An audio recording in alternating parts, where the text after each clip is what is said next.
Bentornati ragazzi in questo nuovo episodio.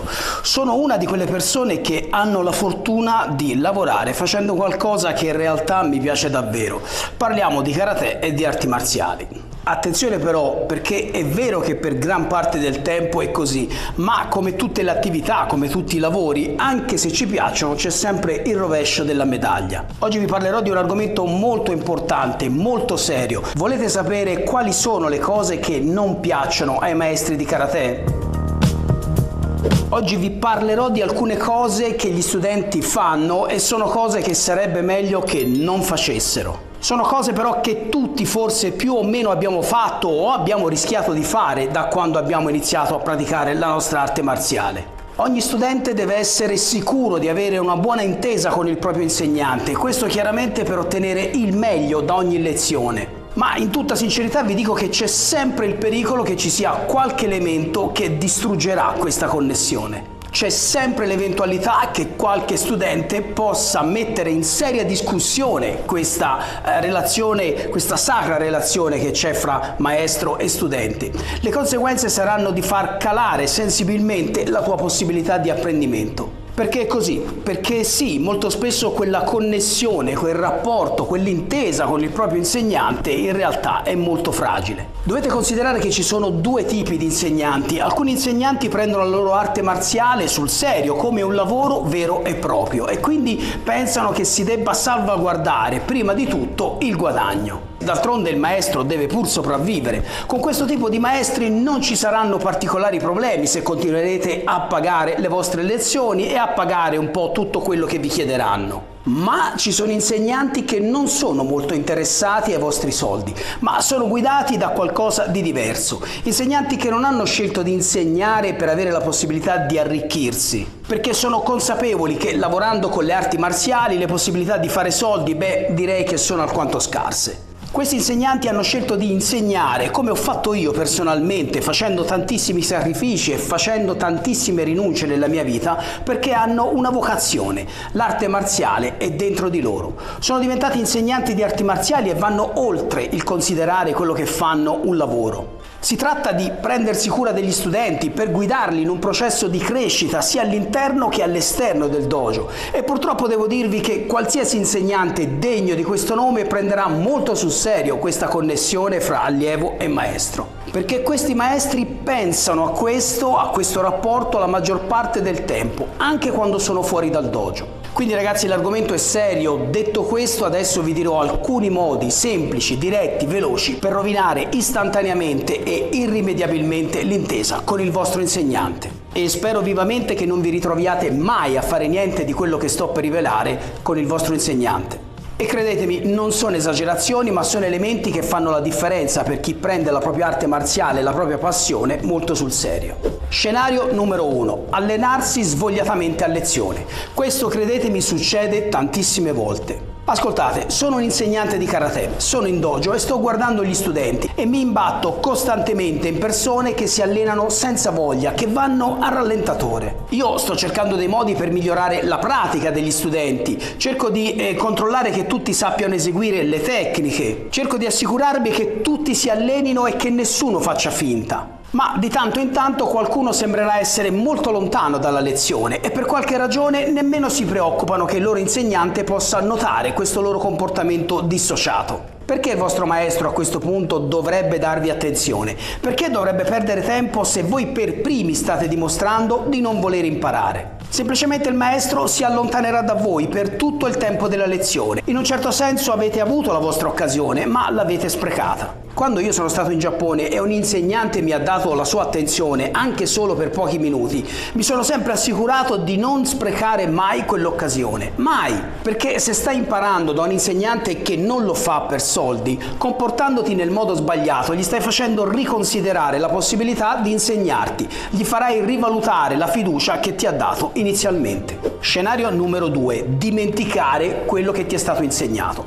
Ok, hai dimenticato un dettaglio su qualche tecnica e ti rimane difficile. Non fa niente, può capitare. Ma hai dimenticato un intero kata? Hai dimenticato un'intera combinazione di kumite? Hai dimenticato il senso di un intero esercizio? Hai dimenticato un'intera serie di bunkai in qualche kata? Hai dimenticato alcune cose storiche che il tuo sensei ti ha detto e che non conoscevi? Se a un certo punto il tuo maestro ha deciso di prendere parte del tempo prezioso in una lezione, e quindi non solo il suo tempo, il tuo, ma anche di tutti gli altri, per spiegare bene qualcosa, faresti meglio a ricordartelo, e non per le settimane a venire, ma diciamo per sempre? Scrivitelo, memorizzalo, prendi nota, insomma fai qualunque cosa, ma non dimenticarlo. Tutto qua, non dimenticarlo. Perché se ti dimentichi le cose, trasmetterai al tuo insegnante che i suoi insegnamenti o le sue spiegazioni sono più un intrattenimento che un insegnamento. Ma se dimentichi le cose, questo rallenterà i tuoi progressi. Come puoi imparare cose nuove se non ricordi quello che già dovresti sapere? Non saresti sicuramente all'altezza di imparare niente di nuovo, non credi? La cosa è semplice: non mancare di rispetto al tuo insegnante dimenticando ciò che ti ha insegnato. E peggio ancora, non cercare di recuperare quello che non ricordi tu attraverso i tuoi compagni che invece non hanno perso questa occasione. Non si tratta di mettersi i bastoni fra le ruote. Se non lo ricordi, semplicemente potrebbe anche essere perché probabilmente per te non era ancora il momento di impararlo, perché ricordi, il tuo insegnante non lo fa per i soldi. E se dimenticherai regolarmente i suoi insegnamenti, gli stai facendo riconsiderare la tua posizione. Scenario numero 3. Non stai seguendo gli insegnamenti che ti sta dando il tuo maestro. Mi spiego meglio. Abbiamo già detto che ovviamente dovresti sempre impegnarti durante tutte le lezioni. Perché? Perché altrimenti che senso ha allenarsi? Ma chiaramente ci sono diversi livelli di energia da impiegare e dovrai adeguare la tua pratica a seconda di quanto impegno il tuo maestro ti sta chiedendo, e questa intensità potrebbe variare di volta in volta, di lezione in lezione. Quindi il tuo compito è di capirlo costantemente. Se il tuo maestro ordina 100 calci e conta in modo deciso, urlando, faresti meglio a fare i tuoi calci come se non ci fosse un domani. Al contrario, se il tuo maestro con voce calma richiama un esercizio al controllo, alla respirazione, parlando con voce calma e gentile, allora faresti meglio a farlo con calma e controllo. Ascolta e adattati. Un buon insegnante varierà costantemente l'intensità, la durata e la direzione dei suoi insegnamenti durante la lezione. Non solo per massimizzare la quantità di informazioni elaborate dagli studenti in quel preciso momento, ma soprattutto per fornire un'esperienza di apprendimento unica in ogni classe, rendendo così gli studenti ancora più entusiasti di imparare. Quindi ascolta, guarda, prova a sentire, devi capire quale livello di sforzo o di concentrazione il tuo maestro sta richiedendo alla classe in ogni momento.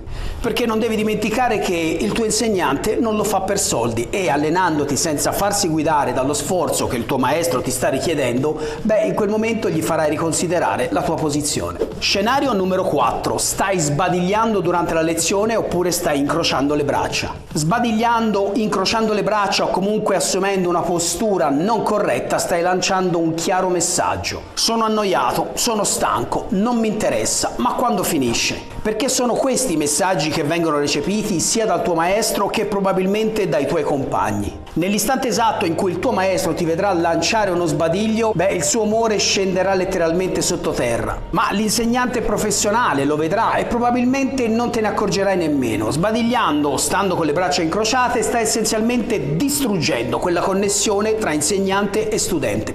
Tutto rotto, andato. Smettila di sbadigliare, assumi sempre una postura dritta, stai naturale, rilassato, devi essere sveglio, testa alta, occhi aperti. Sei a lezione per imparare, nessuno ti sta obbligando, quindi smettila di comportarti così, perché il tuo insegnante, ricordi, non lo fa per soldi. E in quel preciso momento che assumerai una posizione sbagliata o sbadiglierai, gli farai riconsiderare seriamente la tua posizione. Scenario numero 5, stai mentendo al tuo maestro.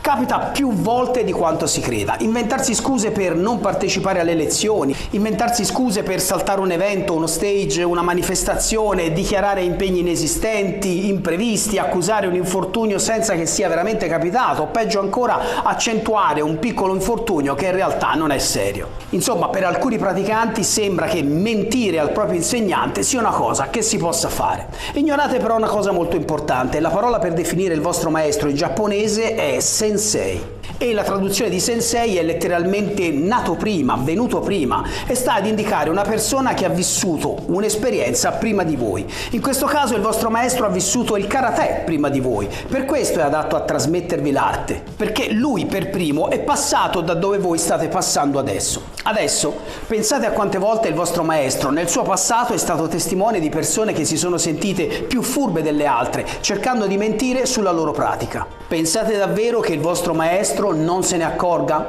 Ancora una volta, apparentemente, il vostro maestro prenderà per buona la vostra scusa. Probabilmente non dirà niente, ma gli farete seriamente riconsiderare la vostra voglia di imparare. Ancora una volta, nessuno vi sta obbligando. Avete scelto la vostra strada, non c'è bisogno di mentire al vostro insegnante. Ma se lo fate, preparatevi ad affrontare le conseguenze. Il vostro maestro sicuramente riconsidererà le sue priorità verso di voi. Perché ricordate, il vostro maestro non lo fa per soldi e ancora una volta voi avrete perso una grande occasione e forse il motivo è perché in realtà ancora una volta non eravate pronti a questo viaggio. Scenario numero 6, stai facendo la tua arte marziale, stai portando avanti la tua arte marziale a puntate. Mi spiego meglio, ci sono praticanti di arti marziali che a volte si sentono in qualche modo diversi dagli altri. Pensano seriamente di poter portare avanti la loro pratica in modo discontinuo, saltando lezioni su lezioni. Come dico io, insomma, stanno facendo il karate a puntate, proprio come una serie TV. Questo comportamento però mette in seria difficoltà il maestro, che a questo punto non sa più come portare avanti in modo ordinato il percorso marziale della persona in questione. Come potrebbe fare il tuo maestro per farti recuperare quello che non hai imparato quando era il momento? Inoltre questo tuo comportamento sta lanciando un messaggio preciso. Non tutte le lezioni sono poi così importanti e quindi posso tranquillamente saltarne diverse. In questo caso stai seriamente facendo rivalutare al tuo maestro la tua intenzione di portare avanti la disciplina al quale ti sei dedicato. Logicamente il tuo insegnante inizierà a dedicare più tempo a tutte le persone che frequentano regolarmente le lezioni e di fatto accadrà una cosa molto spiacevole nelle arti marziali. Inizierai a restare indietro. La tua pratica inizierà a non essere così completa ed efficace come quella di chi sta regolarmente frequentando gli allenamenti.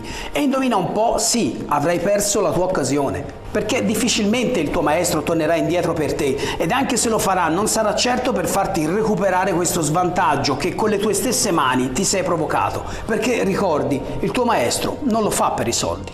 Ok ragazzi, queste sono solo alcune delle cose che possono, delle azioni che possono letteralmente disintegrare, distruggere il rapporto con il vostro maestro. Qualcuno può pensare che questi che ho detto siano scenari severi da parte di un maestro. A chi non capisce questi scenari dico solo che dovreste considerare il fatto che là fuori ci sono tantissimi veri maestri che non insegnano per soldi. Ragazzi, il video finisce qui, sono molto curioso, fatemi sapere nei commenti che cosa ne pensate. Prima di chiudere ricordo a tutti che se volete aiutarmi a portare avanti questo progetto di parlare delle arti marziali nel modo più serio e degno che meritano, potete farlo semplicemente iscrivendovi al canale, lasciate like, condividete i miei video, ma soprattutto lasciatemi un commento perché io leggo e rispondo a tutti i commenti. E noi ci vediamo al prossimo episodio. Domo arigato!